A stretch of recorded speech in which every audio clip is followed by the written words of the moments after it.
First Timothy chapter 2, verse 11, and it says, a woman should learn in quietness and in full submission.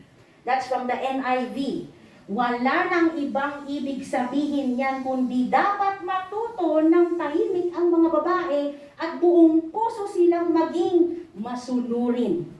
Kahit anong version ang basahin natin, the verse is clear and it says, ladies, keep quiet in the church.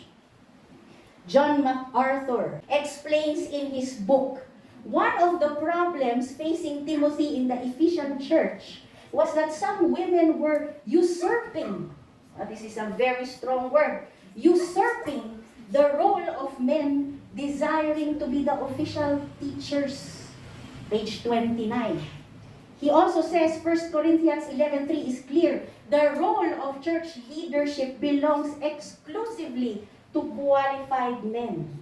At sabi niya, ang hirap kasi sa panahon ngayon, women are being told to be bold, to be assertive, to be independent, to be competitive, to exert authority, to be the breadwinner, to rise to the same functional level as men.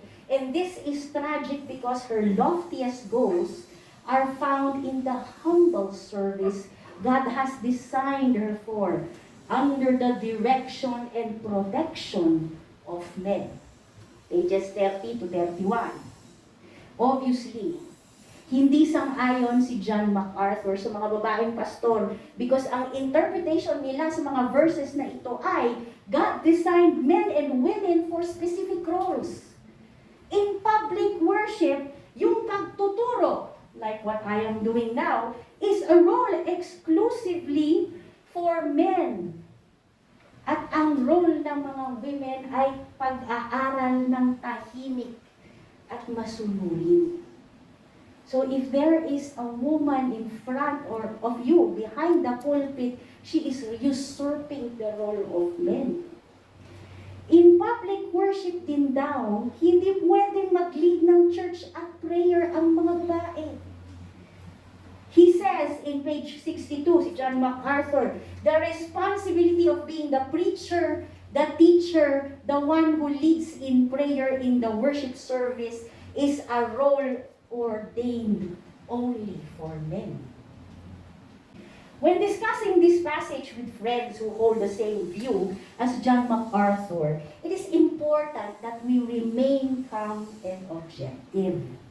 Huwag nating sagutin ng, napaka-misogynistic naman yan. Bumalik na ba tayo sa 19 kopong-kopong? Ipakita natin na merong ibang view on this issue na tulad ng iba't ibang views on speaking in tongues. There are two views on women pastors, complementarian and egalitarian. Ito yung nasimulan natin pag-usapan 5 years ago on iServe. Complementarian is the view that hindi pwedeng magpastor ang babae because God designed men and women differently. Sa mga egalitarians naman, pwedeng maging pastor ang mga babae. But again, it is better for us not to simply say, egalitarian kami. Kaya kami may babaeng pastor. It is not wise to say that because there may be aspects of egalitarianism na hindi tayo agree. Mas maganda if we start our learning and discussion with the context which is basic in every study of the Bible. The context of 1 Timothy chapter 2 verses 11 to 15 is in 1 Timothy chapter 1 verse 3. If you have your Bibles with you, please open. Ang nakalagay sa 1 Timothy 1:3, stop those whose teaching is contrary to the truth. Don't let them waste their time in endless discussion of myths and spiritual pedigrees. Dito pa lang, may pinapatigil na si Paul sa pagtuturo at hindi lang mga babae ang mga ito. There was a specific situation happening here in 1 Timothy 2. And Paul is addressing a specific problem with a specific solution. The Life Application Study Bible explains. To understand these verses, we must understand the situation in which Paul and Timothy worked. Women in the Ephesian church were now new converts. who did not have the necessary experience, knowledge, or Christian maturity to teach those who already had extensive scriptural education. That is why Paul was encouraging them, learn, Ephesian women of the first century, learn, but learn quietly. Madaldal siguro yung mga Ephesian women noon na habang nagla-learn, nagsasalita sila. At habang nagsasalita sila, nakaka-influence sila ng iba sa maling mga akala nila. Life Application Bible was developed by an interdenominational team of pastors, scholars, family counselors, and an organization, and all works were reviewed by renowned theologians. Bakit ko kailangan sabihin to? Ibig sabihin, marami silang nag-research, nag-analyze, marami silang scholar na nag-review at nag-edit ng Bible na ito. At ang sabi nila, there was a specific situation happening here and Paul is addressing a specific problem with a specific solution.